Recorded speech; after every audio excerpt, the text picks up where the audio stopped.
junto ao FFS por 2 anos. O professor Alan foi aluno do professor Rodrigo, né? E acho que muitos de vocês também conhecem, então é um grande prazer, professor Rodrigo, né? Eu aceito o seu convite e de compartilhar conosco aí nessa noite.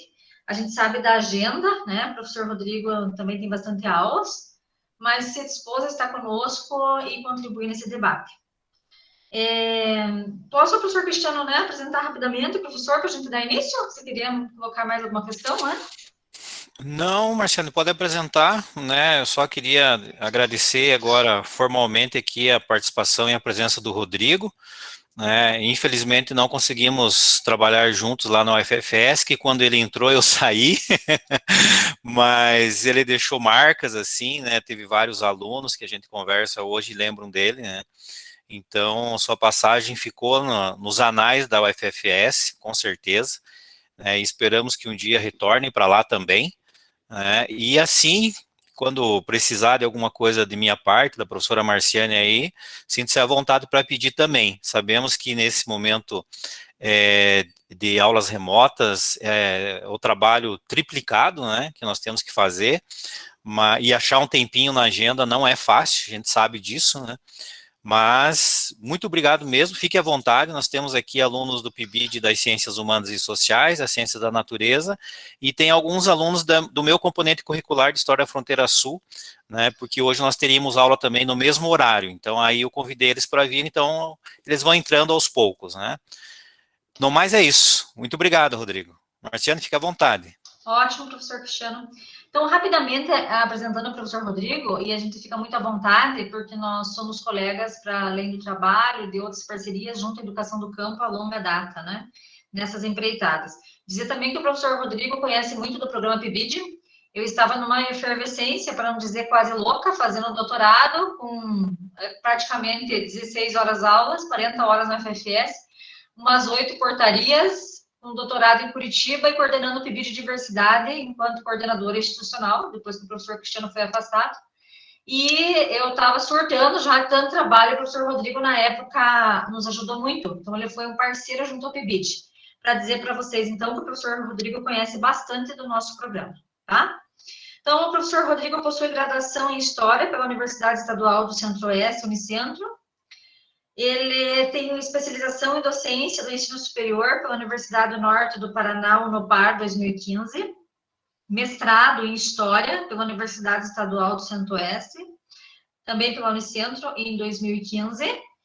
E, recentemente, doutor fresco, né? Doutorando em História pela Universidade Estadual de Maringá, na UEM. Então, o professor Rodrigo atualmente é professor colaborador na Unicentro. Esteve conosco e tem aí vários trabalhos publicados vinculados à área da educação rural. E hoje ele vem falar conosco, né, como é que isso se dá, da passagem da educação rural para a educação do campo. Professor Rodrigo, fique bastante à vontade na sua apresentação, de conduzir essa dinâmica. Nós temos, geralmente, com o professor palestrante até às 20 horas, depois abrimos com um rápido, né, debate. Mas fique bastante à vontade e sinta-se em casa. E agradecemos imensamente pela sua participação. Boa noite. Eu que agradeço, né? Sempre é um prazer estar falando na UFFS. Sempre é um prazer estar, mesmo que virtualmente, conversando, né? Foi um período bem rico, esse período que eu fiquei na instituição. Eu coloquei para gravar, então, se alguém depois quiser a gravação, fique à vontade, depois eu passo para o professor Cristiano e para a professora Marciane esses materiais e também o link, né, da gravação. Eu vou colocar, então, alguns slides para ir conduzindo a discussão. Como a professora Marciane já comentou, eu venho da história, né? Eu dialogo muito com a área da história, então eu quero mostrar alguns materiais também com relação às pesquisas que eu desenvolvo, principalmente fontes históricas, né? Pensando essa trajetória da educação rural com a educação do campo. Eu estou compartilhando os meus slides. Eu acho que já apareceram para vocês. Alguém pode me dar um ok? Sim, Tranquilo? Rodrigo, está aparecendo. Tá ótimo o áudio, tudo. Tranquilo? Então, Ótimo. beleza. Então, eu sou o professor Rodrigo, sou doutor pela Universidade Estadual de Maringá, e o título dessa fala é da educação rural e educação do campo. Eu vou me concentrar principalmente nos anos 40 e nos anos 50, que são que é principalmente o período que eu trabalho com essa trajetória, né, da educação rural que se transforma em educação do campo, trazendo um paralelo a alguns aspectos. Como a gente fala na área de história, é necessário a gente conhecer também o local de produção, né, da onde eu falo.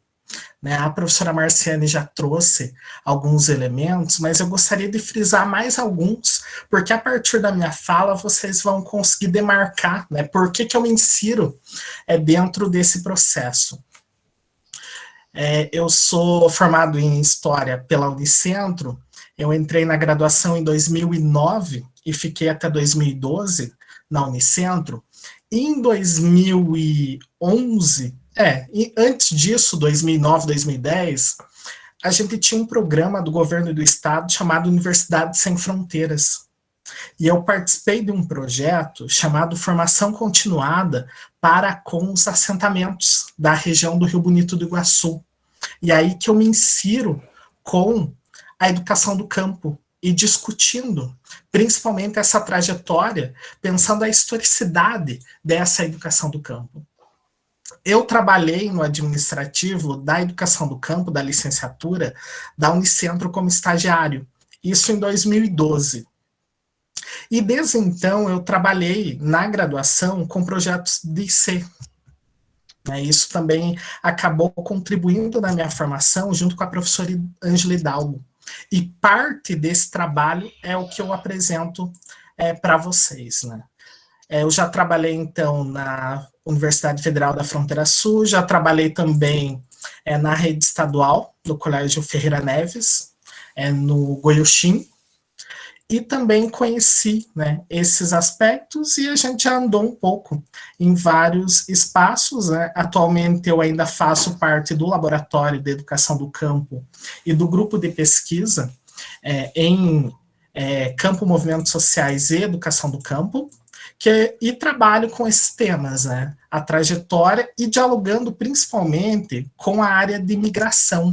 Né? Eu trabalho com algumas memórias, aí pensando Poulenc, algumas memórias subterrâneas de alguns imigrantes da década de 40, da década de 50. Então é daí que eu falo.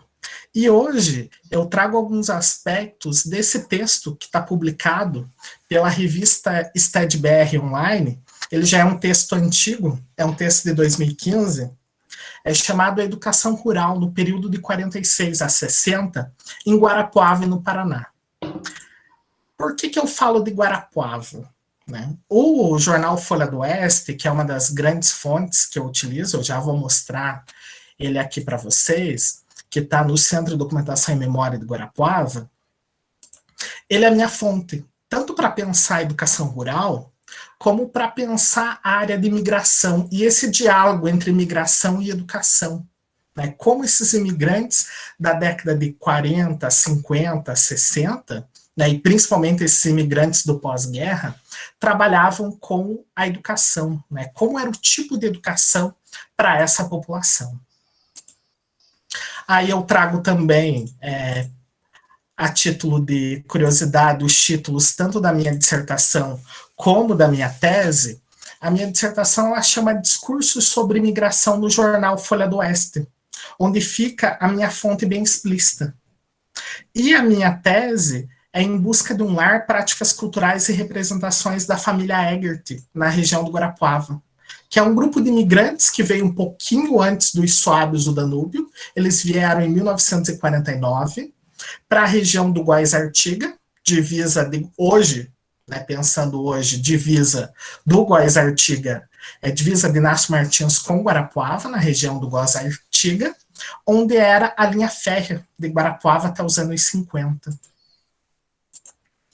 E aí eu trago o jornal Folha do Oeste, a minha principal fonte de pesquisa. O jornal Folha do Oeste, ele está todo digitalizado. É um jornal que ele circulou na região do Guarapuava de 1937, ainda, né, período do Getúlio, ainda período do Estado Novo, até 1983. Ele é considerado o jornal mais longo de Guarapuava. E todo o seu arquivo ele já está digitalizado. Então é uma das grandes fontes para pesquisa, o jornal Folha do Oeste. Por isso que ele acaba sendo importante para pensar esses aspectos. Aqui eu trago uma imagem, 17/1/1960, da capa. Era um jornal de 8 folhas, aí pensando a Tânia Regina de Luca, que ela diz que a gente tem que pensar a materialidade do periódico, os interesses por trás dele. Ele é um jornal governista, né, ele é do PSD, é um jornal do Antônio Lustosa de Oliveira, um político guarapuavano e também deputado federal, deputado estadual. E o cargo mais elevado, digamos assim, que o Antônio Lustosa teve foi presidente da Caixa Econômica no Paraná.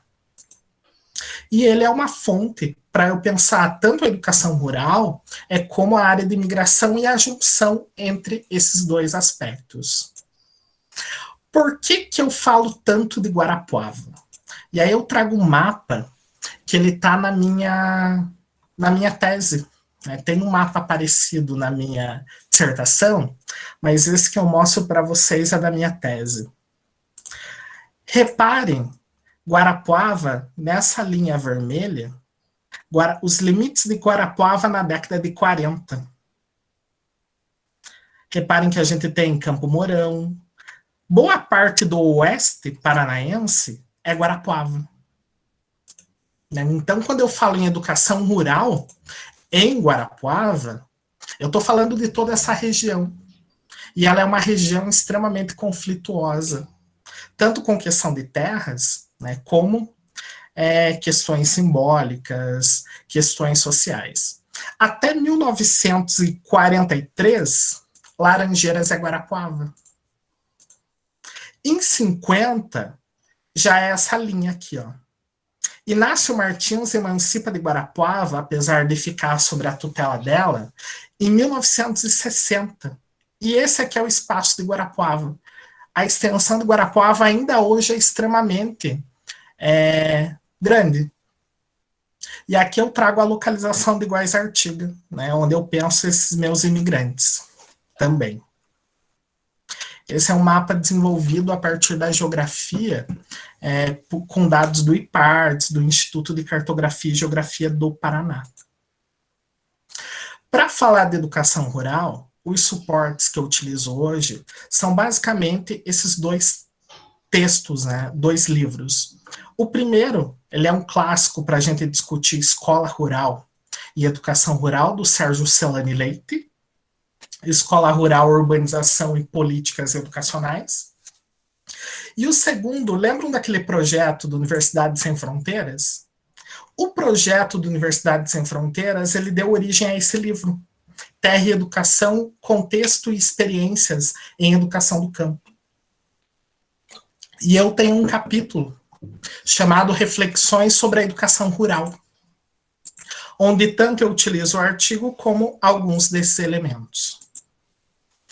Para nós pensarmos a educação rural, também é necessário pensar o contexto. O que nós tínhamos, né, enquanto aspectos políticos, econômicos, culturais, sociais. No Brasil, nos anos 30, nós temos uma mudança, né, de direção de uma economia agroexportadora para uma economia industrial. Então, esse é o primeiro aspecto. A busca por um progresso, a busca pelo desenvolvimentismo, que daí, com a construção de Brasília, 1960, isso, de alguma forma, vai se efetivar, ou se efetiva. Né, o apogeu nos anos 60 com o Juscelino, e Guarapuava é extremamente importante nesse processo, não apenas pelo seu aspecto agrícola, e aí pensando sempre entre aspas e pensando os aspectos do da Veiga, né, que o Brasil é muito mais rural do que se imagina. Mas a população rural em Guarapuava, até a década de 70, ela é maior do que a população urbana. O que nós temos também enquanto elementos para pensar essa educação rural nesse período? 1948, nós temos a primeira Conferência Latino-Americana de Nutrição em Montevidéu, a partir da FAO. Né? O que isso significa? Nós começamos, de alguma forma, a pensar esse campo. Por que a pensar esse campo? 1945, o fim da Segunda Guerra, e nós temos, e aí eu trago vários aspectos, principalmente nesse artigo sobre educação rural, nós temos organismos internacionais como a ONU, como a FAO, depois nós temos o BIRD, pensando essa educação rural. Né? Quando a gente fala nas aulas que a educação rural ela vem a partir de cima para baixo e principalmente para suprir de alguma forma o analfabetismo e controlar o êxodo rural, né, do campo para a cidade, é isso basicamente os aspectos que esses organismos internacionais trazem. 1952, Josué de Castro, integrante da FAO e da Comissão de Educação Rural de Itaperuna, no Rio de Janeiro, traçam as diretrizes: fixação do homem rural no campo, uso de estratégias como criação de líderes locais e escolas normais rurais para a formação de educadores. Nós vamos ver um pouco para frente que Guarapuava tem uma escola de normalistas do primeiro grau. Tem uma intenção de uma escola de normalistas para a área rural do segundo grau, nesses anos, final dos anos 40, anos 50, anos 70, que o Folha do Oeste vai noticiar o investimento do poder público em instituições privadas e vai ser representado. 1949, Seminário de Educação de Adultos e Criação do Serviço Rural, né, atrativos para esse campo, né, para essa área rural. 1952, Campanha Nacional de Educação Rural, regulamentada em 56, criando as missões rurais, que também são chamadas de missões mexicanas. Por que missões mexicanas? Repare que nós temos a tentativa de um modelo para essa área rural. Tem uma tentativa de trazer o que funciona no México, o que funciona na Índia, em outros países, né, entre aspas, considerados subdesenvolvidos, também para o Brasil. Então tem um movimento para esse campo.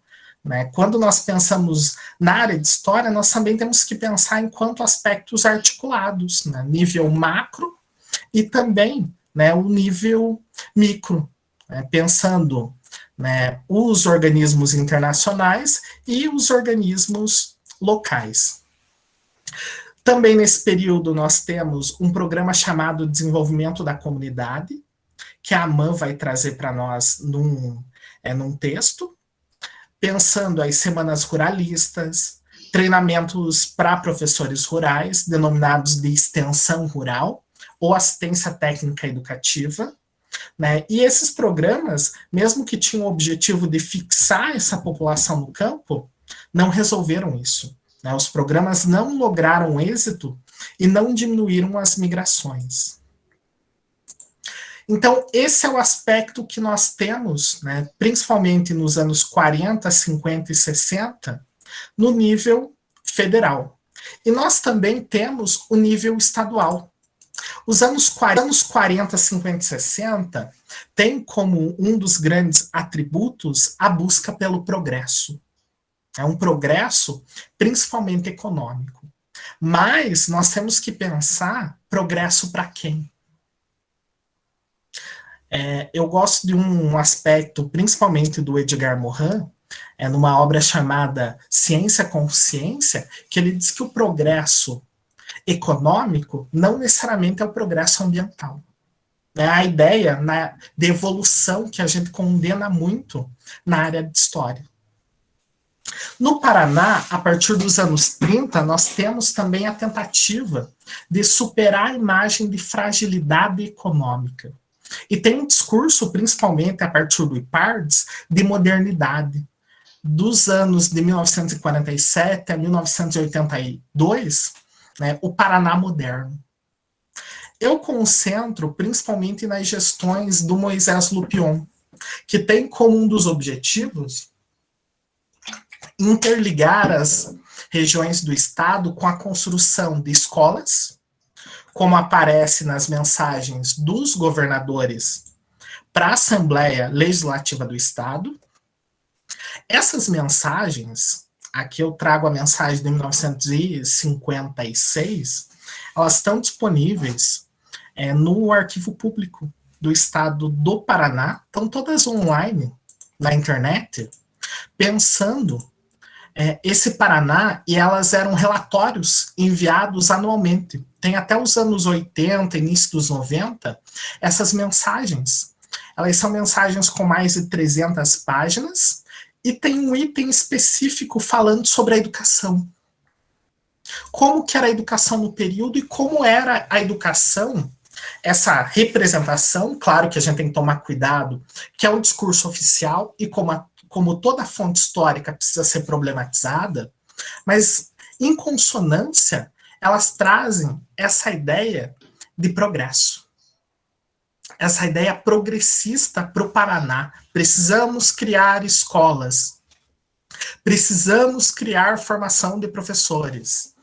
Como no sentido de desenvolvimento, principalmente econômico. Então, as escolas, elas vêm nos anos 40, 50 e 60 nesse sentido. Apesar do governo Lupion, ele ser um governo um tanto contraditório. Eu trago, enquanto imagens oficiais, como representações oficiais, as mensagens, tanto do Lupion, de 56, como também a do Bento Munhoz da Rocha, de 51, mas também trago o livro do Raul Vaz, que foi um dos secretários do governo Lupion, chamado Lupion a Verdade. Né? Reparem essa figura, é um tanto contraditória. O Lupion, aqui na imagem, é do Raul Vaz. E também nós temos uma obra chamada Memórias de 64 no Paraná, do Milton Hiller e da Maria de Los Angeles Duarte, que eles chamam a atenção, né, que o governo do Moisés Lupion, ele era extremamente contraditório e que o Paraná não era pacífico nesse período, e nunca foi. Né? Nós não podemos pensar num campo e num Paraná pacífico. Por quê? Porque era uma disputa. E principalmente as regiões mais longínquas da capital, eles não recebiam tanta assistência econômica do governo. O Folha do Oeste, ele diz o seguinte para nós, numa edição de 26/2 de 1950, enquanto um discurso do governo. Em qualquer cidade ou vila, eis que erguem prédios para a escola, eis que uma estrada rasga uma mata e corta uma campina. Aqui está a maior preocupação de nosso governo, estradas e escolas. O IPARDS também afirma esses aspectos. Percebemos a partir tanto das mensagens como do jornal Folha do Oeste, que nesse período nós temos um acordo entre as esferas, principalmente um acordo entre o federal, o estadual e o municipal. Na campanha de educação de adultos, promovida com recursos do governo federal, conseguindo instalar em todo o estado 436 cursos, que reuniram e serviram a menos de 10.875 alunos. A mensagem é do Lupion, de 1950, página 320. Ainda sobre o acordo entre as esferas. Em 16 de junho foi firmado entre o Ministério da Educação e Cultura e o Estado do Paraná mais um acordo para a construção de 16 escolas rurais e 2 grupos escolares. No Paraná, nós temos também alguns eventos, né? Eu gostaria de frisar, em 1947, o Departamento de Terras, né, que se transforma na Fundação Paranaense de Migração e Colonização. Em 48, o Departamento Administrativo do Oeste, ou Departamento da Fronteira, né, principalmente no que ficou conhecido enquanto Marcha para o Oeste. Há uma crítica, principalmente na mensagem do Bento Munhoz, que o Lupion ele privilegiou os locais, o interior do estado e não a capital. Então o governo Bento Munhoz estava construindo o Teatro Guaíra e outras obras na capital do estado. Os anos 50, eles também são marcados pelas companhias colonizadoras, principalmente no norte, e pensando aí o Norte Novo, pensando a iniciativa privada. E nós temos alguns eventos de contestação desse campo, como a Guerra de Poricatu, de 1950, o Levante dos Poceiros do Sudoeste, e o Folha do Oeste, dizendo para nós, já em 49, sobre a escola normal primária em Guarapuava.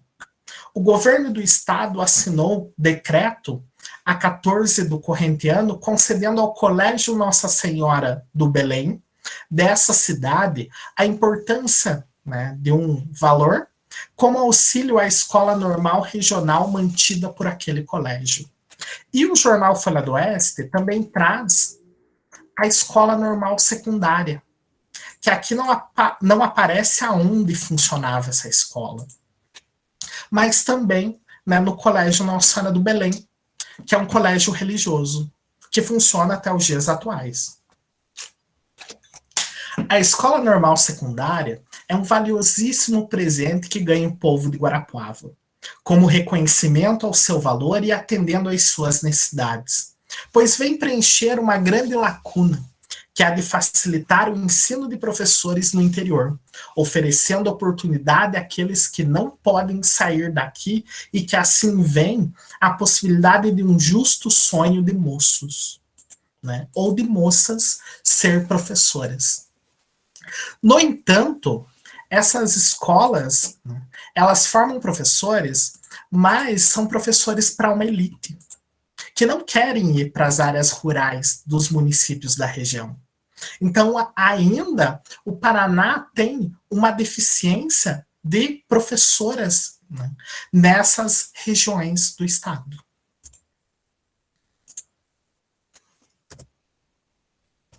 Características, então, dessa educação rural.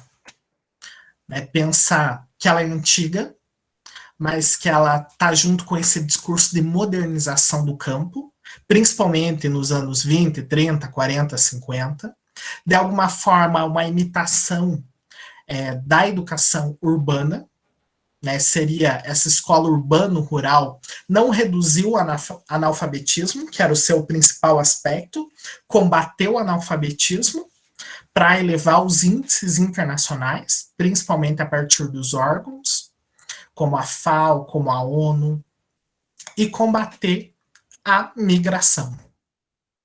Ela está desvinculada da comunidade, essa escola está aliada ao trabalho, mas nessa escola o trabalho é visto apenas como uma função, não como um princípio educativo. Só se estuda nessa escola. Ela não valoriza os sujeitos do campo, né? Ela traz uma estrutura, principalmente latifundiária, de desenvolvimento do capitalismo. Seria o levar o capitalismo ao campo. É uma reforma, de alguma forma, agrária pela lógica do burguês, e nos anos, principalmente 30, 40 e 50, tinha como objetivo conter possíveis guerrilhas rurais. No Brasil, aí pensando também no nível mais macro, como no Paraná, a educação rural via o trabalhador de forma preconceituosa, treinar para educar. a ideia de higienizar esse campo e de fixar esses sujeitos para não irem para a cidade. Nós temos diversas formas de educação rural, mas sempre sobre a influência de organismos internacionais, para integrar a população rural ao campo. E principalmente pensando essa questão de higienização. E aí um dos símbolos dessa educação rural é a figura do Jeca Tatu. Jeca, por que não trabalhas? Não é preguiça, seu Lobato, é uma dor da cocunda, palpitação, uma canseira que não acaba nunca. Sim, eu sei, Jeca Tatu. E aí eu trago, né, uma imagem da Fiocruz, né, pensando esse aspecto também de fixação desse sujeito e de higienização desse sujeito no campo. Quando a gente fala sobre migração também nesse período, a ideia é levar um mínimo de instrução e principalmente a higienização para esse campo. O camponês com a educação rural ele não foi consultado, tornou-se objeto e não sujeito, eram implantados principalmente a partir de acordos internacionais alguns pacotes fechados. A ideia de uma mão de obra disciplinada para esse trabalhador assalariado rural e para consumir principalmente alguns produtos importados. Aí nós temos então, né, esse Paraná, esse Brasil dos anos 30, 40, 50, sempre com o ideal de modernização, né, a tentativa de um progresso, mas um progresso sempre visto como uma inserção do campo a partir, né, do capitalismo. E eu quero trazer alguns elementos, principalmente do dicionário da educação do campo, para a gente pensar essa diferença entre educação do campo e educação rural. A Caldart, no dicionário, ela diz para nós que a educação do campo ela é uma expressão datada. Nasceu como educação básica do campo no contexto de preparação da primeira Conferência Nacional por uma educação básica do campo. Mas se verificou que a educação básica, a educação do campo, ela não poderia ficar restrita à educação básica, que nós precisamos ter educação do campo desde a educação infantil ao ensino superior, à pós-graduação. E quais são esses sujeitos? Quando a gente fala em educação do campo, nós também não estamos falando de uma educação unitária. Nós temos que ver o campo a partir de trabalhadores rurais temporários, poceiros, meieiros, arrendatários, acampados, assentados, reassentados, atingidos por barragens, pequenos proprietários, veleiros rurais, povos das florestas, etnias indígenas, comunidades negras rurais, quilombolas, pescadores, ribeirinhos e outros. Então, não dá para a gente pensar uma única educação do campo, né? A educação rural, ela tinha esse propósito de fixar, né? E também não tem como nós pensarmos um único tipo de escola, né? Mas nós temos que pensar uma educação do e no e com esse campo, construída pelos sujeitos nos locais que eles vivem. Diferente dessa educação rural, que era construída principalmente de cima para baixo. As diferenças, né? A Oliveira, em um artigo para a revista Espaço Acadêmico, ela traz algumas diferenças entre educação do campo e educação rural. Educação do campo, interesse do povo camponês e dos movimentos sociais do campo. Educação rural, interesse capitalista dos empresários, latifundiários, agronegócio, assistencialismo e controle político. Educação do campo, pedagogia, né, deveria ser uma pedagogia libertadora, diferente da pedagogia tradicional ou da pedagogia do improviso da educação rural, né, que vinha esses modelos principalmente importados. O território, né, do campesinato na educação do campo é pensado a partir da policultura várias culturas, principalmente da agricultura familiar. O da educação rural, ele é do agronegócio, com o sistema de monocultura. O ensino transdisciplinar na educação do campo. Na educação rural, o ensino fragmentado. A educação do campo, né, ela vai trazer também um apoio e principalmente pensando essa educação não apenas escolar, mas que se educa e se aprende em todos os aspectos da vida. Já a educação rural, ela pensa o interesse das classes dominantes. É uma construção extremamente individualista, enquanto a educação do campo é uma construção coletiva. É uma educação ativa, onde os sujeitos devem e são os seus protagonistas. Já a educação rural, ela é uma educação passiva, que os indivíduos se conformam com esse tipo de educação que mais oprime o sujeito. E pensando a educação do campo, essa transição, nós temos alguns marcos, né? Essa que eu já mencionei, a Conferência Nacional por uma Educação Básica do Campo, o Programa Nacional de Educação na Reforma Agrária, a segunda Conferência Nacional por uma Educação do Campo, o FONEC, a Lei de Diretriz e Base de 96, que já vai trazer alguns aspectos pensando o ensino específico para esse campo, as diretrizes operacionais da educação do campo de 2002, as diretrizes complementares de 2008, diretrizes curriculares da educação do campo do Paraná 2006, o parecer 1011 de 2010, e mais recentemente nós temos a portaria número 391 de 10 de maio de 2016, que fala sobre os aspectos do fechamento das escolas do campo. E no Paraná, nós temos, né, o parecer normativo 1 de 2018, que fala sobre a ratificação das normas gerais pelo Conselho Estadual de Educação para a oferta de educação do campo e normas complementares para o fechamento de escolas do campo.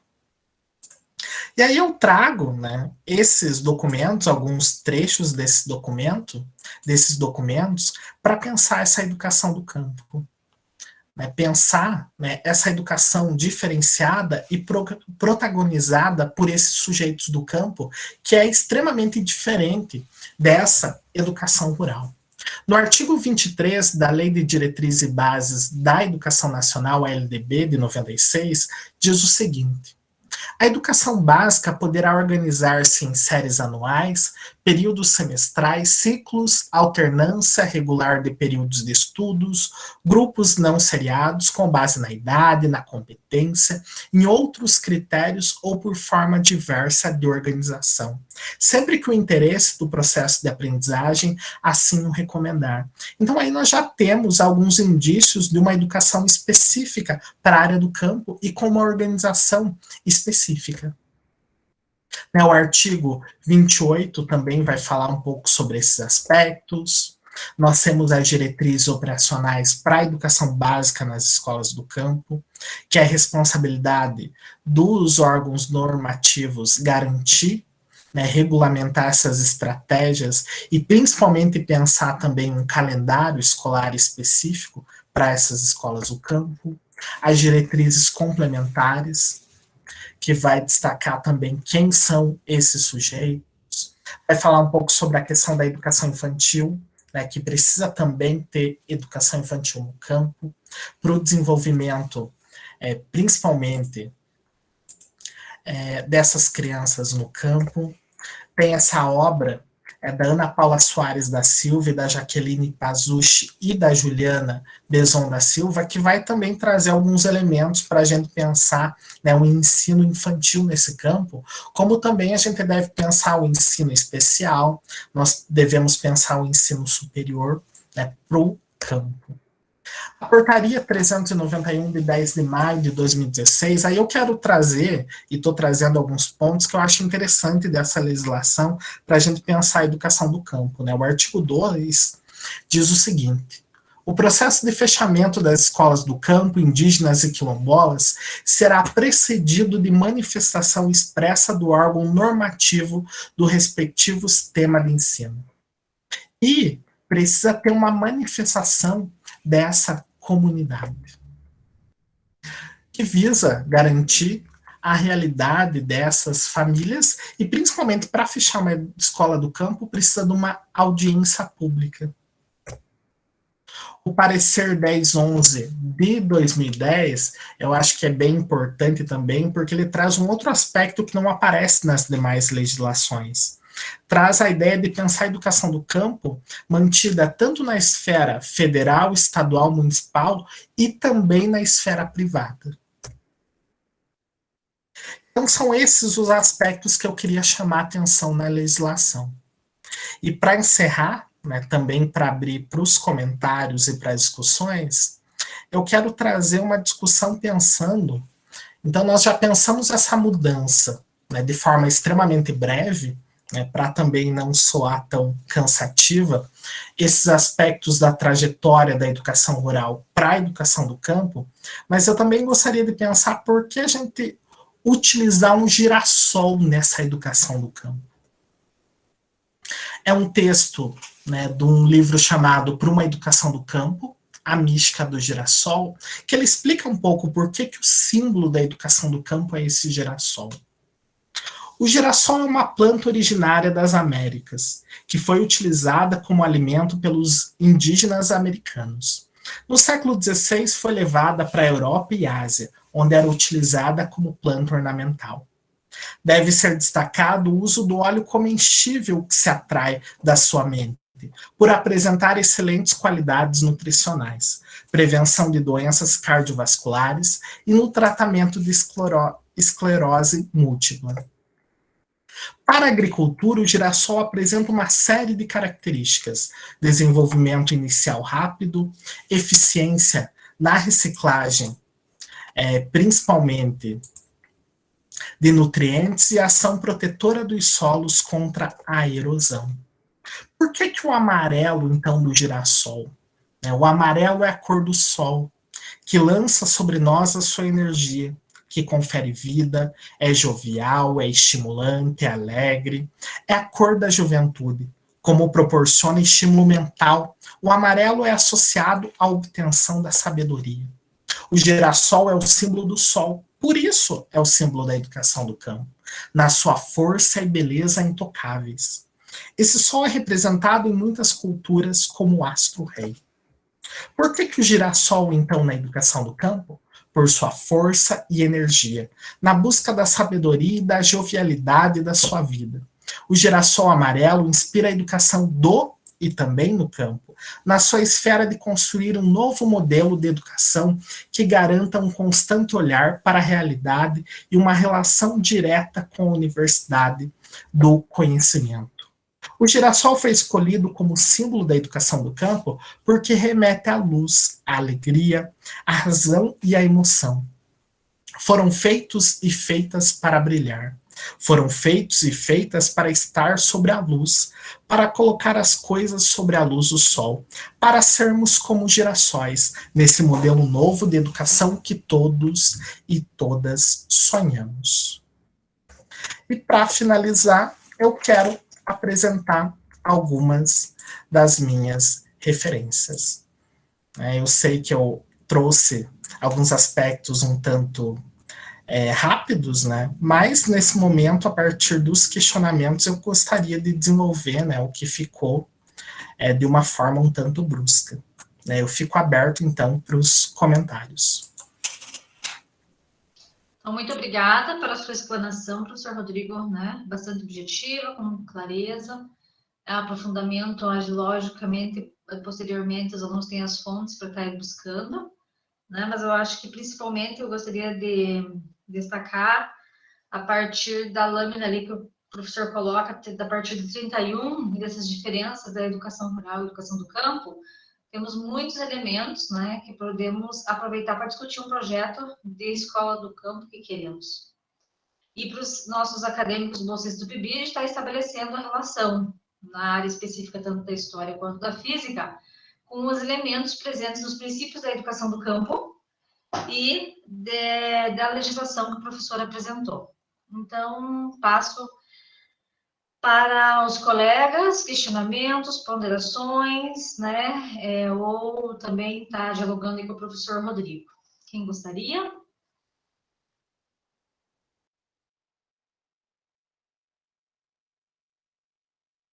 Benedito, pode falar? Licença, só um minuto, cara. Eu vou falar aqui e já falo com você. Não, imagina. Boa noite, obrigado, professor Rodrigo, pelas considerações bastante legais. São coisas que eu particularmente não conheço algumas. Em questão das diretrizes operacionais, os professores já trouxeram para a gente, né? Então é bastante legal rever isso de uma forma explicativa. E eu tenho uma dúvida, porque eu não conheço muito o campo paranaense, sou novo aí no estado, pretendo conhecer bastante, mas eu queria saber uma das dificuldades que o estado hoje enfrenta para estabelecer novas escolas do campo em lugares afastados e que são de difícil acesso.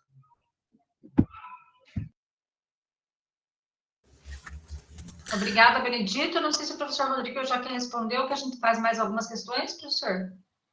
Podemos juntar mais umas duas? Quem mais, pessoal? Quem não tem dúvidas, quer colocar alguma questão na apresentação do professor Rodrigo? Cadê o pessoal da história? Eu coloquei as fontes só para chamar atenção ali. Eu queria problematizar mais. Os futuros historiadores. Fora o professor Cristiano.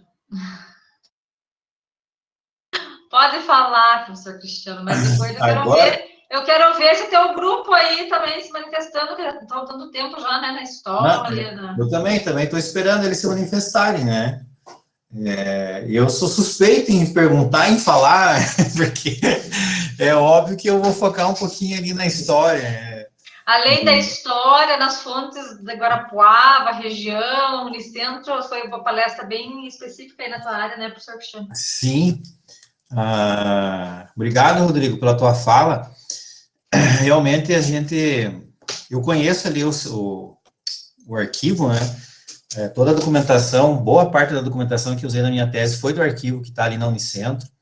Então, é rico, assim, de informações. E, na verdade, eu sempre senti uma carência de estudos voltados à educação nesse período que você analisou, né? Principalmente, claro, que talvez não foi objeto da tua tese, né, ali, enfim, mas a gente traça ali um período, né, digamos 40 e 50, mas a gente sempre volta alguns anos atrás, estende uns anos depois, né, para a gente perceber como que vai se comportar um projeto de educação. E uma curiosidade que eu sempre tive, mas também nunca consegui aprofundar e pesquisar, porque também a gente fica muito envolvido com a nossa pesquisa e a gente vai deixando outras, né?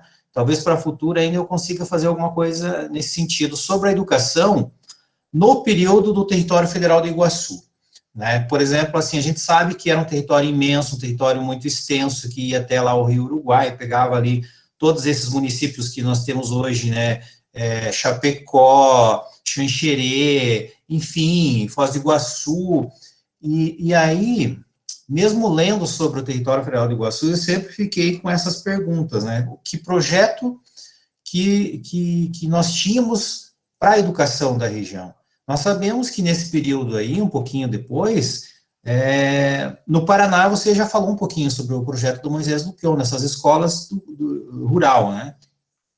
Mas se você encontrou na tua documentação algo nesse sentido, algum projeto que tenha sido desenvolvido nesse período aí no território federal do Iguaçu.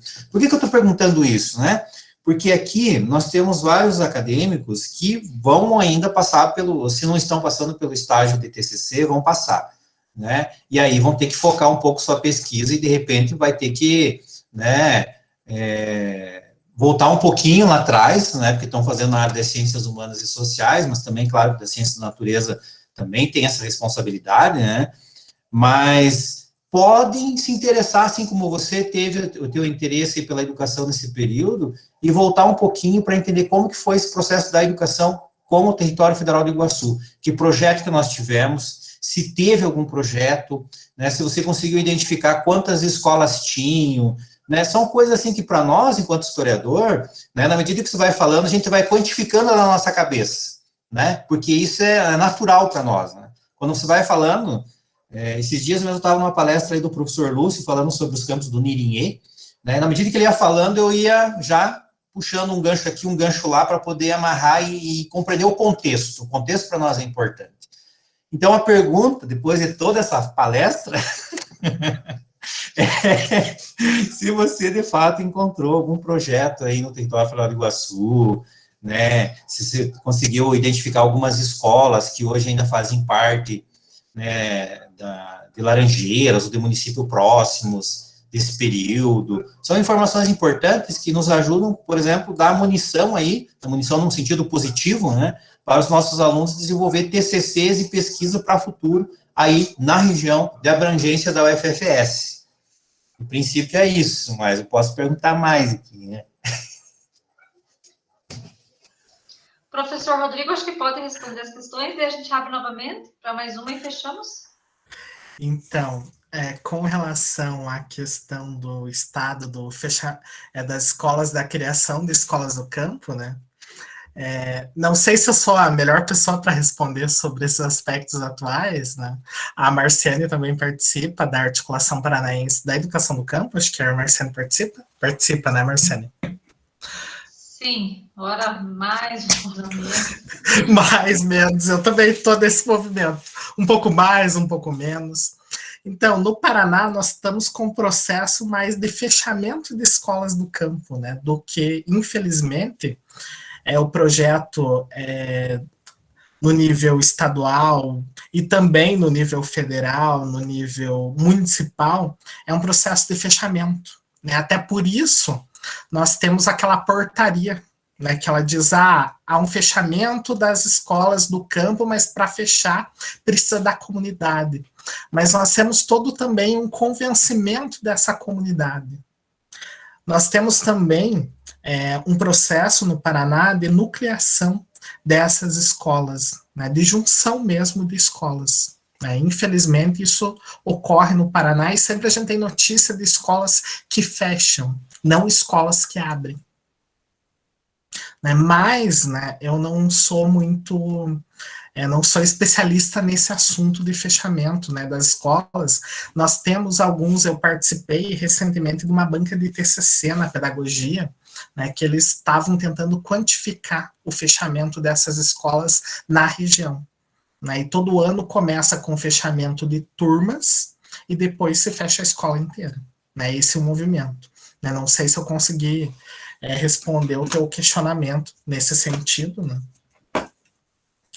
Mas é esse o processo, nós não temos um processo de ampliação dessas escolas. Com relação ao professor Cristiano, né, eu lembro dos anos 40, nós temos um trabalho da área da pedagogia, né, do professor Carlos Herold e da Sônia. Até eu tenho uma resenha publicada também no STED-BR sobre esse trabalho deles. É um livro que eles utilizam também o Folha do Oeste e utilizam principalmente, agora cadê o título específico? Utilizam o arquivo do Colégio Nossa Senhora do Belém. Né, eles foram, né, conseguiram acesso com as irmãs, né, que administram o colégio, eles têm um pequeno arquivo, e lançado pela editora da Unicentro, tem o livro O Corpo da Docência, a Mulher e a Construção do Ensino Normal em Guarapuava, de 30 a 60, lançado pela professor Carlos Herold, que é da área da educação física, e a professora Sônia Vicentim. É uma publicação lançada pela Unicentro em 2012, que pode contribuir com esses aspectos. O foco deles é pensar essa questão da professora, né? A questão a feminilização docente. Né? Por isso que é o corpo da docência. Né? Por que nós tínhamos apenas professoras mulheres? Mas eles fazem uma busca e trazem todo um contexto do período e avançam pelo Folha do Oeste, pensando o Guarapuava.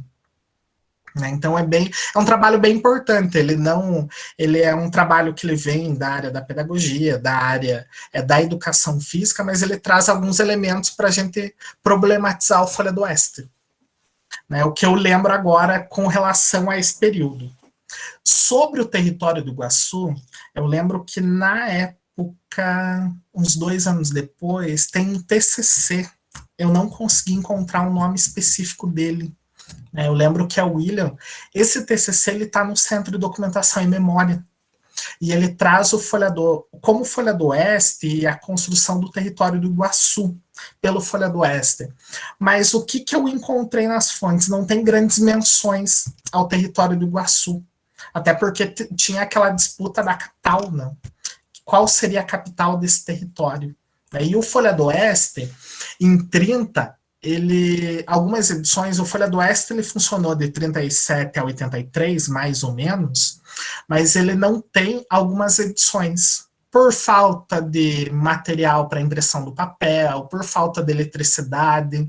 O Folha do Oeste ele não tem algumas regularidades em alguns meses. Ele tem alguns furos. Por falta de material, mesmo que tenha sido juntado os arquivos que estavam no Centro de Documentação e Memória e na Casa da Cultura de Guarapuava, ainda ficou alguns buracos com relação ao Folha do Oeste. Eu, particularmente, não encontrei nenhuma reportagem específica sobre a educação no território do Iguaçu. São questões muito mais gerais. Não sei se tem... eu lembro que o arquivo ele buscou uma documentação em Laranjeiras há um tempo atrás sobre o território. Eu lembro da professora Terezinha comentando sobre isso. Não sei se teria algum material, não foi o meu foco principal de pesquisa. Não sei se eu consegui auxiliar em alguma coisa nesse sentido, professor. Não, tranquilo. Estamos aqui para dialogar mesmo, porque na conversa a gente vai buscando informações na cabeça. Já me trouxe esses autores, se não me engano, a Sônia Vicentim é professora do Belém, também, eu trabalhei com ela lá, eu também já dei aula no Belém, tá? Então, sou assim com as irmãs, cara. Vou lá dar uma pesquisada também, Enfim, a gente consegue ter acesso a documentos, Mas que eles têm um pequeno arquivo lá, que eles disponibilizam para pesquisa. O livro, essa é a resenha do livro. Eu emprestei esse livro para alguém e o meu livro sumiu. Aqueles livros que a gente empresta e não volta mais. Nunca mais, só tem um V, Só tem um V. Também acontece comigo.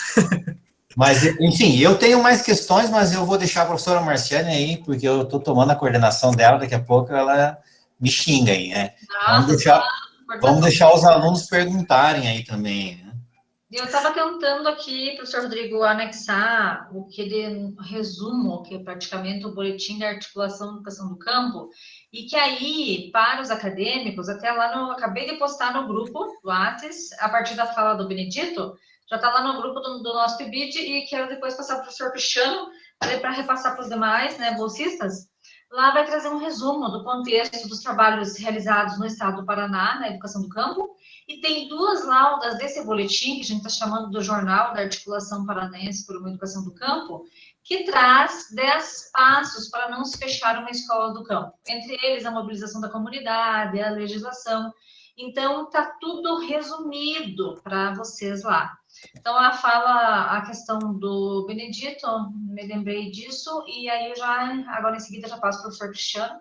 É um material que está resumido. Lá vocês terão as ações da educação do campo no estado do Paraná, principalmente a partir de 2003, e esse boletim encerra falando dos passos, como a gente mobiliza a comunidade, como a gente entra em contato com a articulação paranaense para uma educação do campo, com a direção, e aí a gente divulgou, agora nós estamos sem recurso para tiragem desse boletim, mas ele chegou até as escolas. Então, Benedito, esse material já está lá no grupo do WhatsApp, não sei se vocês já tiveram acesso ou não, mas ele é excelente e veio de encontro a essa questão, principalmente das ações realizadas no Estado a partir de 2003, que aí, com a nomenclatura, né, já a educação do campo, tem esse movimento, propostas pedagógicas, onde as escolas que avançaram, um pouco da especificidade desses sujeitos, e a gente encerra esse boletim trazendo, então, elementos como a gente faz essa luta e esse coletivo para o não fechamento das escolas do campo, né? Fora isso, nós temos no estado do Paraná em vigência atualmente, bastante recente, que a Secretaria de Estado de Educação demanda para as escolas. Obrigada, professor Rodrigo. Está lá o material. Muito obrigada. Aí, nós temos uma minuta que para as escolas, que está em implementação em algumas hoje, para as escolas de pequeno porte. Então, essa proposta chama-se Proposta Multianos. E aí, então, a CED faz uma proposição de como a gente reorganiza essas turmas para não fechar escolas do campo. Só que aí é um outro debate, bastante vinculado aí com a escola multisseriada, e como é que a gente faz, né, essa proposta multiano para não fechar escolas do campo. No estado do Paraná, onde está sendo implementadas? Principalmente no Núcleo Regional de Francisco Beltrão, nós temos mais ou menos 20 escolas que estão fazendo isso. Nessa proposta multianos, reorganizando turmas para não fechar escolas. Mas essa é uma luta histórica no estado do Paraná. Nós tivemos um momento bastante promissor de não fechamento das escolas e agora com a conjuntura alinhada ao governo federal, ao governo estadual, esse triste cenário aí do fechamento das escolas do campo. E daí vem aquela fala, né, que não tem cabimento, e tem vários estudos, dissertações de mestrado, doutorado, que comprovam isso. Fecha a escola do campo, daí coloca transporte, coloca, né, esses sujeitos para a cidade, então aí tem um gasto altíssimo de transporte, sem contar no direito constitucional, que eles têm que ter escola no lugar onde eles vivem e perto das suas, né, comunidades. Mesmo dentro do campo, nós temos aí as diretrizes complementares de 2008, né, que vão dizer sobre o transporte intracampo. Então, se há que fazer um processo de nucleação dessas escolas, é que seja feito no próprio campo.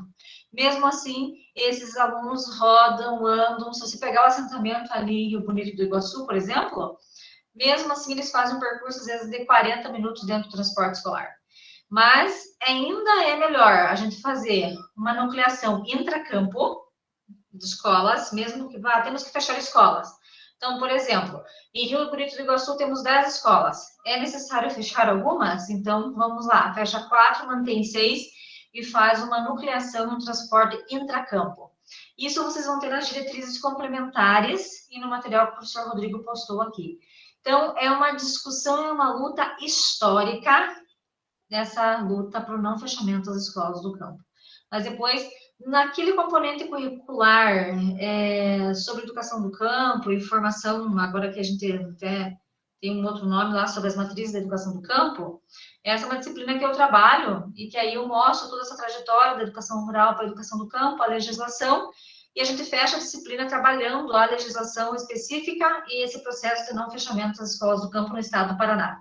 Nós temos bastante trabalho já, né, vinculados até o núcleo de Laranjeiras, eu orientei 3 com esse objeto de estudo, mas para dizer que é um movimento, e não só do estado do Paraná, né? Nós temos no Pará, com o professor Raj, esse movimento das multisseriadas também, e que aí lá é muito forte, porque é uma região aí dos ribeirinhos, e se não for a multisseriada, fecha, não há como manter as 12 disciplinas, português, matemática, geografia, então a multissérie funciona bem lá para não fechar escolas do campo, mas esse é um debate histórico e uma luta, uma das pautas aí principais da articulação paranaense por uma educação no campo. Estou tentando colaborar um pouco no professor Rodrigo com a questão que o Benedito trouxe. Agora passo a questão para o pessoal do grupo de História.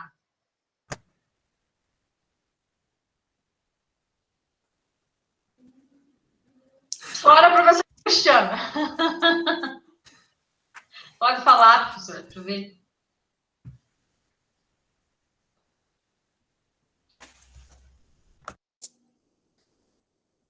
Não tem inscritos, hein? Não? Pode ser eu? Pode? Então tá, eu tenho duas. Então, Rodrigo, você trouxe ali algumas informações, claro que eu vou lá no passado, né, falando sobre o Moisés Lupion. Para mim, o Moisés Lupion é o cara mais FDP da história do Paraná, né? Criou uma série de problemas territoriais, principalmente com os pequenos agricultores e depois com os indígenas também. E aí, quando você trouxe aquelas referências ali, eu fiquei curioso para conhecer esse Raul Vaz, né? Me parece assim, depois, não sei se tem em PDF, se tiver em PDF, eu vou pesquisar, né? Porque é uma referência importante, porque, olha aí, ó, porque nas aulas de História da Fronteira Sul, quando eu entro ali um pouquinho sobre a questão indígena, até mesmo da Revolta do Sudoeste, Território Federal do Iguaçu, não tem como não falar desse sujeito. E aí, eu fiquei curioso para saber se ele fez algo positivo para a educação nesse período. Se você conseguir encontrar alguma informação aí, que eu acho que ele defendeu justamente esse projeto da educação rural, né? Porque se ele estava muito atrelado às políticas do governo federal, ele não ia fugir disso, né? Mas, enfim, para ouvir você um pouquinho em relação a isso, né? E eu vou ler esse Raul Vaz aí. Uma outra questão que eu fiquei aqui me questionando, na verdade, já é um conflito que eu tenho interno com as minhas ideias, no mundo das minhas ideias, já faz um bom tempo, sabe? E aí, em alguns espaços, quando a gente traz essa discussão, esse debate, a gente é um pouco excluído ou rechaçado, né? Ou seja, eu vou colocar gasolina no fogo, né? Pimenta no olho aqui, não de vocês da educação do campo, mas de outras pessoas. Porque uma questão que eu sempre bati de frente aí no FFS foi em relação a essa mistura de grupos diferenciados num mesmo projeto pedagógico. Por que eu estou falando isso? Se eu pegar aqui esse documento que você disponibilizou agora, né, pensando a educação rural com a educação do campo, a educação rural está ali, ó, uniformiza os povos do campo, das águas e da floresta. A educação do campo, por sua vez, reconhece as diferenças e luta por essas diferenças que sejam respeitadas no projeto pedagógico. A minha questão, que já há tempos, né, eu venho conversando, é sobre nós não estamos cometendo ou reforçando ou criando um projeto de educação rural, trazendo para um projeto pedagógico hoje, que seria, na prática, na teoria da educação do campo, mas reforçando uma educação rural? Ou seja, reproduzindo em alguns momentos essa educação rural, quando a gente coloca, por exemplo, pessoas de movimentos sociais, assentamento, acampamento, indígenas, quilombola, faxinelense, no mesmo projeto, será que eu não estou cometendo um erro? Não é? Queria que você falasse um pouquinho sobre isso, tá? E é só essas duas questões, não vou falar mais, prometo, só vou agradecer no final, beleza? Vou começar com o Lupion, que é menos espinhoso. Com relação ao Lupion, esse livro, ele era um secretário, eu não lembro do que, o Raul Vaz, do governo Lupion. Tem na abertura aqui, eu não lembro se ele era secretário da Agricultura ou alguma coisa assim, o Raul Vaz do Lupion.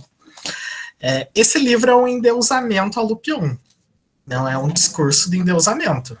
É por isso que eu quis trazer a mensagem oficial, o endeusamento e a Memória de 64, que ele vai fazer uma crítica muito contundente ao Lupion. Mas nós podemos pegar no discurso para o Lupion, a gente pode pegar o Ney Braga, a gente pode pegar o próprio Bento Munhoz, né, que criticava o Lupion, mas fazia quase a mesma coisa, né? O que é a crítica que se tem do Lupion pelos seus governadores, os seus sucessores? Né? O Ney Braga diz que o Departamento de Terras virou um balcão de vendas. Essa é a frase que está numa mensagem do Ney Braga referindo-se ao Lupion. Então aí a gente já percebe que o Lupion, ele de alguma forma fomentava esses conflitos, né? Principalmente pelas companhias colonizadoras. Né? E, então, eu concordo com essa visão, né, do professor Cristiano, né, que o Lupion ele foi um dos caras mais, né, problemáticos desse Paraná e ele fomentou, né, fomentou esses problemas de terra. Né? Ele vendeu 2 vezes a mesma terra, ele confiscou terras, né? Então ele promoveu vários conflitos. Né?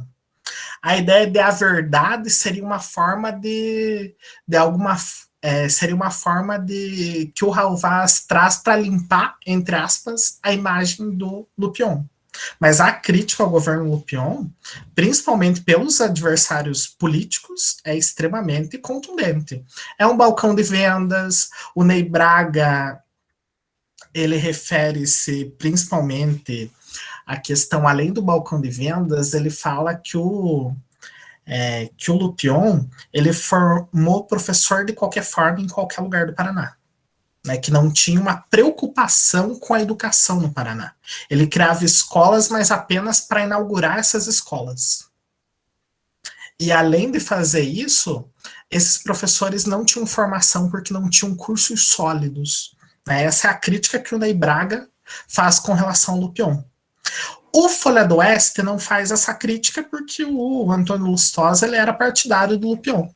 Né? Eles eram do PSD, os dois políticos. Né? Então ele faz um endeusamento, principalmente do governo Lupion, e faz uma crítica muito grande ao governo do Bento Munhoz. Né? Por que o Antônio Lustosa faz isso? Porque ele tem participação nas terras Entre Rios, na desapropriação. Então ele tem um interesse muito grande naquilo. E ele fica criticando até que ele consegue as terras em Douraldina e acaba perdendo. Essa crítica ele não faz mais no jornal. Né? Mas, né, o governo Lupion ele é um governo bem problemático, principalmente de conflitos de terra no Paraná. O levante dos poceiros do Sudoeste ele ocorre no segundo mandato do Lupion. E só vai ser resolvido, entre aspas, né, na região do Sudoeste, se eu não me engano, pelo Ney Braga ou ainda pelo Paulo Pimentel. Então, isso acaba se estendendo por vários anos. Então, essa é uma das críticas que se faz ao governo do Lupion. Né? E sempre o Bento Munhoz ele faz a crítica, o Ney Braga também, que o governo do Lupion ele forma de qualquer jeito professores, que ele só inaugura escolas sem mínima estrutura, mas o governo do Bento Munhoz e o Ney Braga ele também faz isso. Né? O discurso é muito próximo, é sempre esse discurso de uma busca pela modernidade, o Paraná moderno. Né? Esse Paraná vai ser um exemplo para os demais estados da nação. Né? Sempre esse discurso, principalmente nas mensagens dos governadores, né, para a Assembleia Legislativa. Agora, com relação à outra questão, né, eu falei que ela é um pouco mais espinhosa, né, porque há várias críticas também nesse sentido. Né? Será que seria, até que ponto a gente não faz hoje uma educação rural? Né? Principalmente porque algumas escolas também não reconhecem esse protagonismo dos sujeitos do campo. Então, aí seria também um problema, né, com relação a isso. Tem um texto que me ajuda a pensar um pouco isso e a criticar e, ao mesmo tempo, concordar que é necessário um fortalecimento desse campo e, quem sabe, essa seja uma alternativa. No Terra e Educação, é um texto da professora Marlene Sapelli. Como é que é o nome? A especificidade da educação do campo na universidade, dentro do Terra Educação, que ela vai defender um pouco, né, porque precisa-se de uma educação do campo. Eu acho que pode contribuir nesse debate, mas é algo que ainda está aberto. Né, eu acho que a gente não vai conseguir chegar a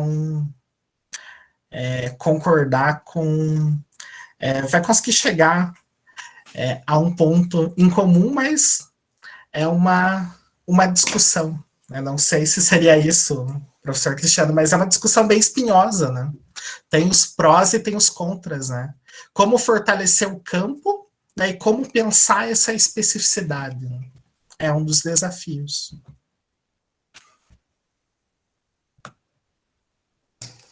Tranquilo, Rodrigo, obrigado. Eu acho que eu vou... Marciane, está por aí, Marciane? Senão eu vou ver aqui, acho que tem uma pergunta aqui, da Josiele. Falando em fechamento, qual será o nosso futuro enquanto educadores e o futuro da educação do campo? A outra foi comentário da Marciana, um comentário da Jennifer, um comentário da Josiele, já foi mais um bate-papo ali, né? Mas em termos de pergunta, eu acho que foi aqui da Josiele, então, falando em fechamento, qual será o nosso futuro enquanto educadores, né? Eu acho que isso é uma das perguntas, assim, que todo acadêmico do curso, seja ele da ciência da natureza, das ciências agrárias, né, enfim, das ciências sociais e humanas, qual que é, né, como será a minha atuação profissional? Né, essa é uma dúvida que persiste não só para eles, mas também a gente também enfrenta, às vezes, esses questionamentos nas escolas, quando a gente vai desenvolver algum projeto, alguma atividade, ou é estágio, ou é o PIBID, ou é a residência pedagógica, os professores sempre perguntam, sempre se questionam em relação a esse ponto, né? Então, se você puder tocar um pouquinho nesse assunto aí, esclarecer para os alunos, eu acho que é fantástico, Rodrigo, você que está aí também, né, atuando nessa área aí, está envolvido com articulação, o que tem de mais recente, assim, nesse debate, né? Eu acredito que entra um pouco no que a Marciane comentou, né? Como resistir, quem sabe seja uma das grandes contribuições, né? Como resistir com a educação do campo, né? Quem sabe seja um movimento de resistência, né? Quando eu falo, e aí voltando também na outra questão, né? Quando eu falo como uma forma de fortalecimento, né? Quem sabe pensar essa educação do campo, das águas e da floresta, seria uma forma de tentar sobrevivência. Pode ser um caminho. Para, né, cuidar com essa questão de fechamento de escolas, essa outra discussão sobre a questão dos multianos, né, que a Marciane traz, ela também pode ser um outro caminho, né, mas a palavra central seria pensar a partir da resistência, né, como buscarmos, né, políticas públicas, como tentarmos frear esse fechamento dessas escolas do campo, né, como fortalecer isso, né, seria uma dessas possibilidades, né, para esse futuro. Eu acho que é um futuro de muita luta, né, para permanecer enquanto educação do campo, né, não é algo extremamente fácil, né, mas a gente percebe, né, que o campo ele sempre esteve, durante a trajetória, com relação à luta. Né? Quando a gente fala que o campo, eu gosto de uma fala do Euler nesse Memórias de 64 no Paraná, que ele diz assim, que o campo ele nunca foi um espaço pacífico, sempre foi uma terra de balas, né? Tanto aqui como acolá, né? Uma terra de disputas, né? Nós percebemos, né, durante a trajetória da educação rural, da educação do campo, que nós temos, né, um campo de disputa, né? E nós nunca vamos conseguir um campo entre aspas de paz, né? Sempre nós teremos essas disputas e enfrentamentos. Maravilha. Enquanto a gente recebe aí mais perguntas, só queria deixar registrado que hoje, então, 29 de abril, também é um dia de resistência da educação no Paraná, né? Vocês devem ter acompanhado aí no Face, em outros meios de comunicação, né? Que várias postagens mostrando a violência do Estado, né? Mais uma violência praticada pelo Estado contra os professores, contra os educadores, contra aquelas pessoas que enfrentam todo dia uma sala de aula, às vezes 2, 3 turnos, né, para receber os filhos justamente desses grupos que batem em professor, né, e ali bateu de fato mesmo, foi violência física, mas a gente acaba sempre sofrendo, né, ataques virtuais, assim como ocorreu esses dias com um deputado governista aí, né, deste governo, dizendo que nós não trabalhamos, né, então é fácil falar do outro, né? O difícil é você assumir uma cadeira e ficar desenvolvendo a atividade daquele, né? Mas queria deixar esse registro, né? que acho que é importante a gente, falando um pouquinho sobre a resistência da educação do campo, de um projeto, né, contra um projeto hegemônico. Então, a educação, ela sempre está em resistência, sempre num campo de disputa, seja do projeto da educação do campo, seja de uma educação diferenciada, enfim, uma educação indígena, mas ela sempre está em disputa, né? E eu estou vendo aqui que a Silvana quer fazer uma pergunta, Silvana? Estou vendo tua mão levantada aqui. Pode falar. Boa noite. Tá me ouvindo? Sim. Então, eu gostei muito da palestra, né? E eu acho assim que a gente tem que acreditar, né? Que a educação do campo vai melhorar, vai crescer, né? Que as escolas não vão fechar, né? Então a gente tem que lutar por isso, né? Então eu acredito que para que a gente possa defender a educação do campo, a gente precisa defender principalmente os sujeitos do campo, né? Então a gente discute muito, pelo menos eu venho participando de assistindo algumas palestras, né? Aí eu vejo que os camponeses, eles precisam também dessa colaboração nossa, né? Então, quando vocês falaram sobre os projetos, sobre de estar defendendo, assim, os projetos, a gente está aparecendo nos projetos a parte de uma escola rural, né? Eu acho que o que facilitaria é a gente colocar pelo menos em negrito nos projetos, né? Que a gente está defendendo são esses sujeitos que vivem no campo, né?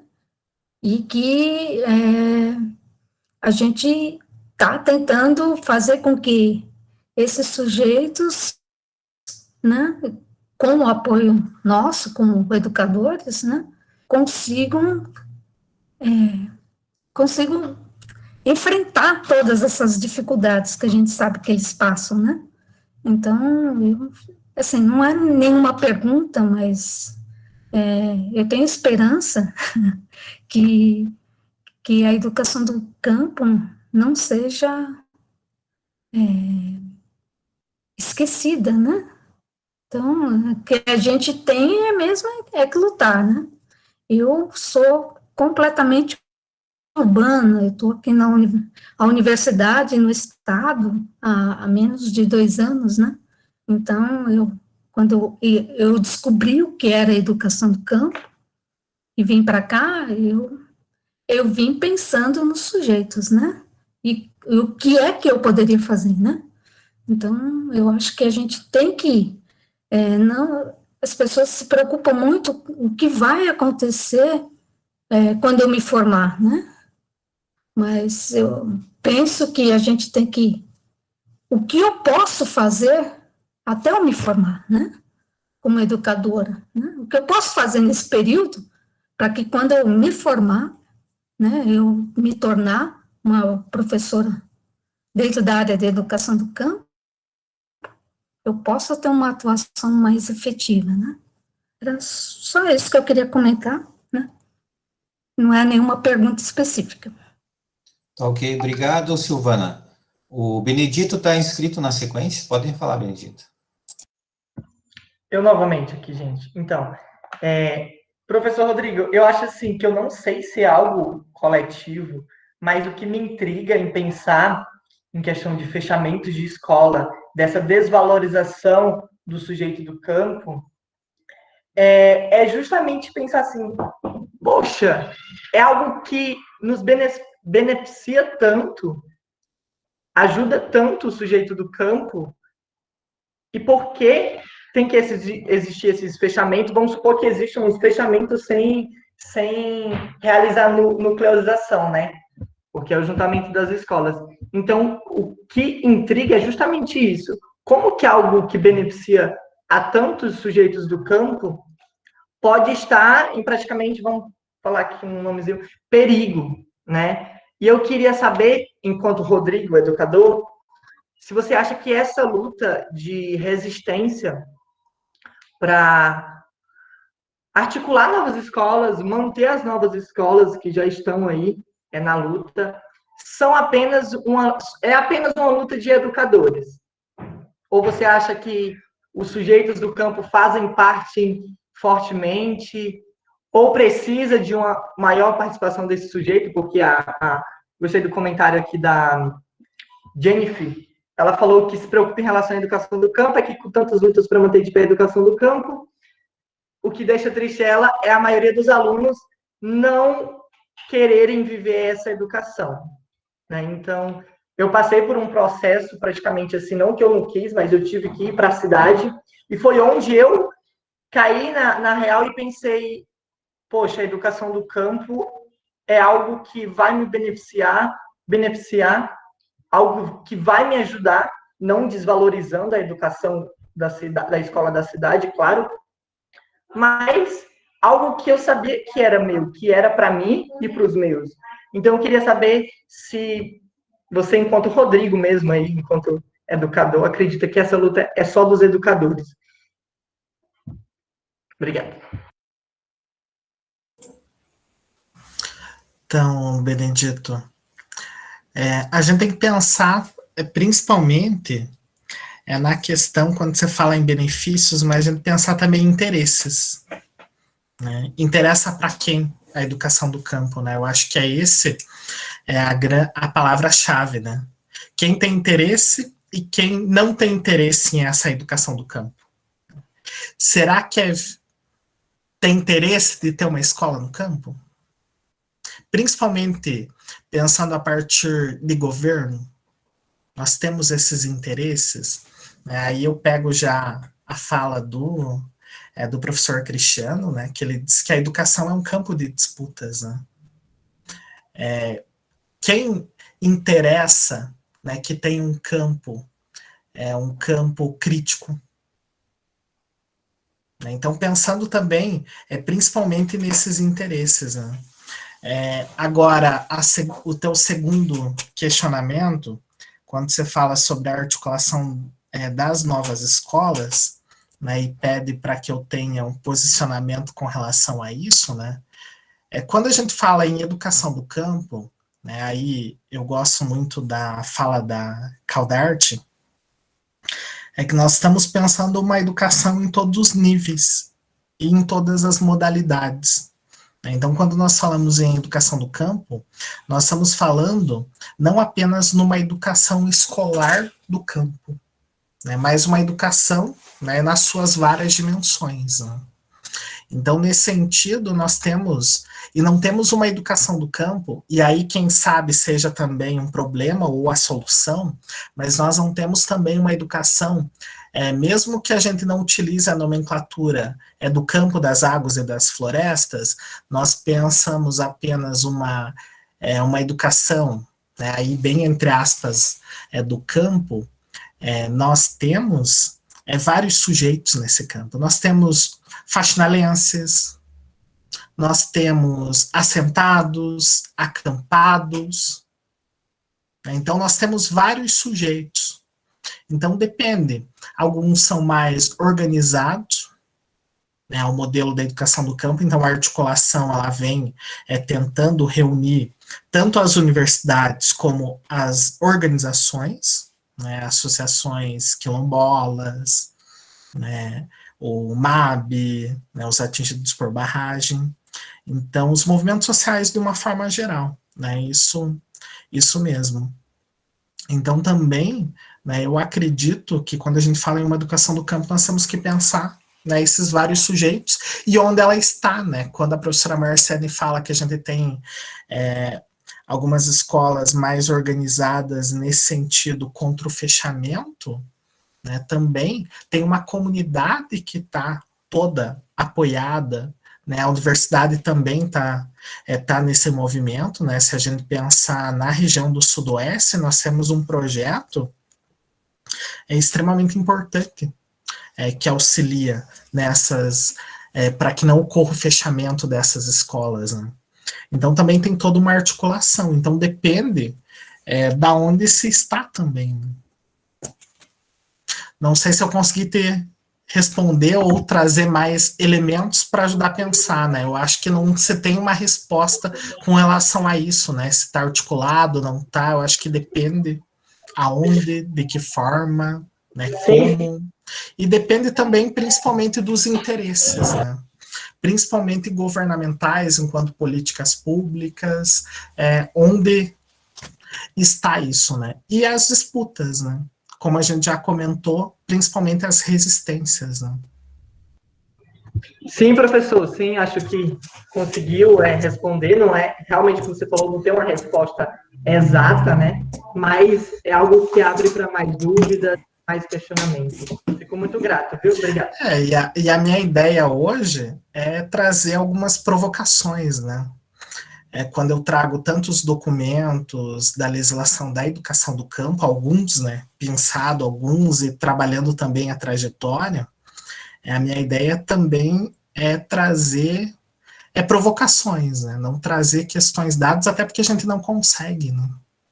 Nós não conseguimos a verdade, como diria o Raul Vaz, né? Lupion a verdade. Né?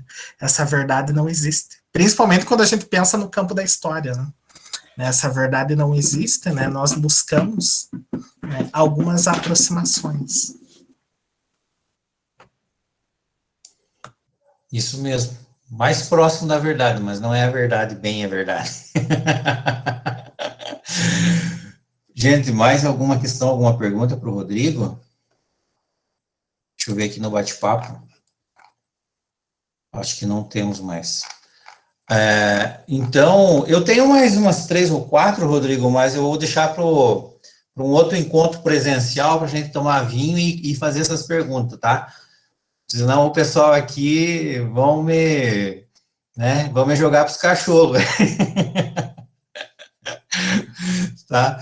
Mas, enfim, queria, então, agradecer, Rodrigo, tua participação aqui conosco, né, no grupo do PIBID, dos 2 grupos, 2 subprojetos, dizer que você sempre será bem-vindo, não só aqui no grupo do PIBID, mas também na UFFS. Assim que nós retornarmos também no presencial, espero que você volte para lá, né? E quando precisar de alguma coisa de nós, de minha parte, da professora Marciane também, pode pedir, né? Ela teve que sair agora por um compromisso, né? E daí deixou, já tinha te avisado também, né? Mas avisar os acadêmicos aqui, então, que ela teve que sair para resolver um problema, mas, enfim, não é nada grave, tudo tranquilo. E queria agradecer aos acadêmicos também de estarem aqui participando. É mais um momento de formação, de discussão, de conversa com pessoas expertas no tema, né, pessoas que já têm uma trajetória acadêmica de pesquisa, de leitura, de diálogo, de articulação com outros professores, com movimentos, com grupos, enfim. Né? Então, quando nós aqui com a professora Marciane pensamos sempre em trazer convidados para conversar, para dialogar, né, são pessoas que dominam o assunto, que têm conhecimento, que têm leitura, né, são nossos amigos, enfim, e é um momento de vocês também questionarem, perguntarem, esclarecerem dúvidas, pontuarem questões. Não vamos ter as respostas, como o Rodrigo já disse, todas elas, não vamos, isso é impossível, mas nós vamos sempre, né, em algum momento jogar gasolina no fogo, vamos dar uma cutucada aqui, uma cutucada lá, mas é assim que a gente vai construindo, né? Se fosse tudo dado, tudo fácil, não tem sentido nada, né? A gente tem que fazer isso, a gente tem que provocar. A provocação, né, quando eu fazia umas disciplinas de mestrado, meu professor sempre falava assim, eu quero colocar vocês em crise. A primeira aula era deixar todo mundo em crise, todo mundo apavorado, eu não consigo fazer nada, não consigo ler, não conheço autor e tal. Porque a crise, ela não é negativa, a crise ela é positiva, porque ela faz com que você se desperte para questões que talvez você não tinha se dado conta e você ainda não valoriza o teu potencial, né, para discutir determinados assuntos. E a educação do campo é um tema, né, que sempre vai demandar muito debate, muita conversa. Então, Rodrigo, muito obrigado mesmo, né, esperamos numa outra oportunidade conversar, né, se tudo correr bem, vacinado e presencialmente, né, isso não diminui a nossa participação, a nossa conversa aqui nesse dia, e aos acadêmicos também muito obrigado, esperamos no final de maio, mais um encontro assim para a gente conversar. Rodrigo, fique à vontade, se quiser fazer alguma consideração final aí. Eu que agradeço, professor Cristiano, né? Sempre é um prazer, né? Falar sobre educação do campo, falar sobre educação rural, né? E trazer, né, esses aspectos, né? E, né, concordo também, né, com relação à questão das crises, né? É por meio das crises que a gente se reinventa, né? O ensino remoto traz isso, né? Um reinvento. Apesar de muitas crises, muitas discussões, a gente está conseguindo, né, de alguma forma, se reinventar, né, no meio de todo esse caos, né? De toda essa crise, né? No meio Nós dessa vamos crise. passar, nós vamos passar. Então, eu agradeço o convite, né, e fico à disposição, né, quando precisarem, né, podem chamar. Ok, muito obrigado. Depois o professor Rodrigo vai mandar o link para nós ali da gravação. Eu recebi mensagem até de uma bolsista que não poderia participar, e depois a gente divulga nos grupos, tanto da ciência da natureza quanto das ciências sociais e humanas. Ok? Então tá, boa noite a todos, um bom descanso, um bom final de abril, né? Se não pesquisaram um pouquinho sobre o 29 de abril, corram nas redes sociais lá para saber o que o Estado, o que o governo do Estado do Paraná faz com o professor aqui, né? Ok, gente? Valeu, brigadão, e até uma próxima. Valeu, Rodrigo, um abraço. Valeu, até mais, tchau, tchau. Tchau, professor Rodrigo. Tchau, gente. Cristiano. Tchau, tchau.